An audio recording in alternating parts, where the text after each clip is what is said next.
최근 다른 사람의 보복을 대신해주고 돈을 받는 이른바 보복대행 사건이 잇따르고 있습니다. 말이 보복대행이지 일면식도 없는 남의 집 현관문 앞에다가 레커치를 하고 인분까지 투척하는 등 이거 엄연한 범죄 행위인데요. 자, 그런데 이게 꽤 조직적이라고 합니다. 그런데 최근에 경기도 의왕시에서 보복대행 범죄를 저지른 또 다른 30대 남성이 구속됐습니다. 어떤 보복을 대행한 건가요? 지인까지 동원한 이유는 뭡니까? 잡힐지 전혀 몰랐습니까?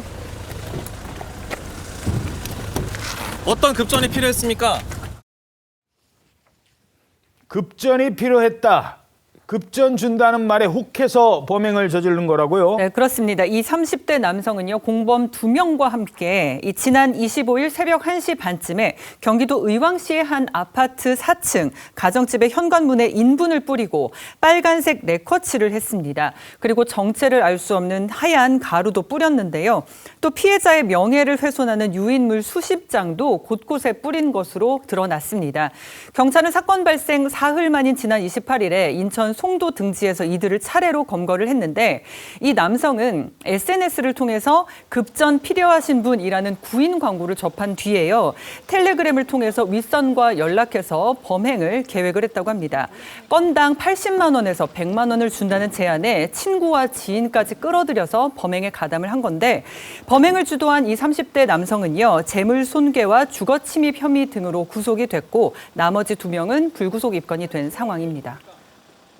현재 전국 30여 개의 경찰서에서 이 보복대행 사건에 대한 수사가 진행 중이라고 합니다. 그런데 아직도 여전히 이 텔레그램에는 홍보가 한창이라고요. 그렇습니다. 이제 중앙일보 보도에 따르면 텔레그램에는 보복 대행을 의뢰하는 방이 한 4개에서 5개 정도가 현재 운영되고 있다고 합니다. 텔레그램 창에는 각종 보복 범죄 인증 영상들이 가득하고 이것은 정상적인 일이고 징역 갈 일 없다라고 홍보하기도 한다고 합니다.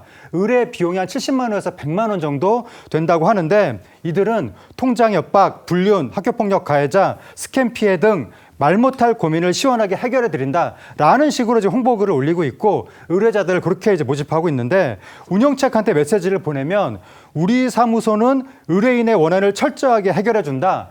반드시 상대방의 인적사항을 알고 있어야 한다. 이런 식으로 이야기한다고 합니다. 그러면서 이게 인분 뿌리는 수준이 아니라 또 어떤 말까지 하냐면 실질적 살해는 하지 않으나 필요에 따라 물리적 공격 등은 있을 수 있다. 이런 말도 한다고 합니다. 이야. 그러면서 보복 방식을 4가지를 이제 예시를 들면서 설명을 해주는데 첫째, 범죄 혐의 씌우기. 둘째, 금융활동 원천 차단. 셋째, 지인들에게 이미지 타격. 넷째, 사고, 위장, 신체 손상. 이런 방법들을 제시한다고 합니다. 신체 손상까지.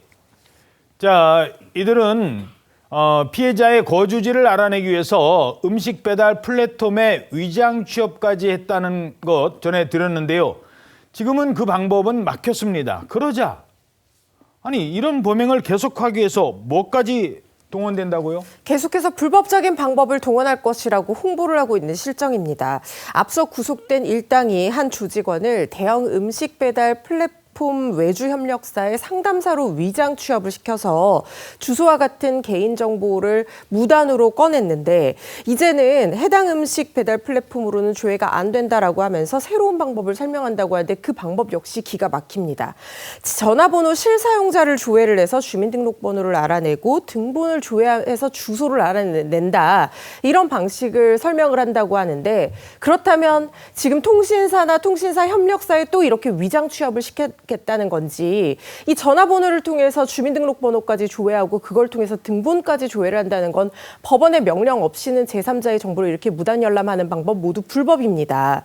한편 해당 음식 플랫폼에서는 배달 플랫폼에서는 피해자에게 인분 테러 하루 전날 개인정보가 무단 조회됐다라고 하면서 10만 원어치 포인트를 주겠다라고 한 것으로 전해졌는데 피해자는 수령을 거부했다고 합니다. 자, 그런데 이 보복대행 조직의 총책은요, 국내가 아니라 해외에 거점을 두었을 가능성이 높다고요? 그렇습니다. MBN의 단독 보도에 따르면 경찰은 이 보복 대행 조직의 총책이 국내가 아니라 현재 베트남에 있는 것으로 파악하고 정확한 소재를 파악하기 위해서 집중하고 있다고 합니다. 이런 가운데 이 조직이 부산 가덕도에 있는 한 보육원에 뜬금없이 기부를 한 것으로 알려졌습니다. 당시 보육원에 연락해온 이 번호는 대포폰이라고 알려져 있는데 사용된 계좌 역시 차명 계좌였던 것으로 드러났습니다. 그래서 이게 실제로 기부를 하려는 목적이 아니고 계좌가 실제로 작동하는지 아닌지 확인해 보기 위해, 그러니까 테스트 차원에서 기부를 해본 거 아닌가, 이런 수단으로 활용된 것이 아닌가, 이런 가능성이 제기되고 있습니다.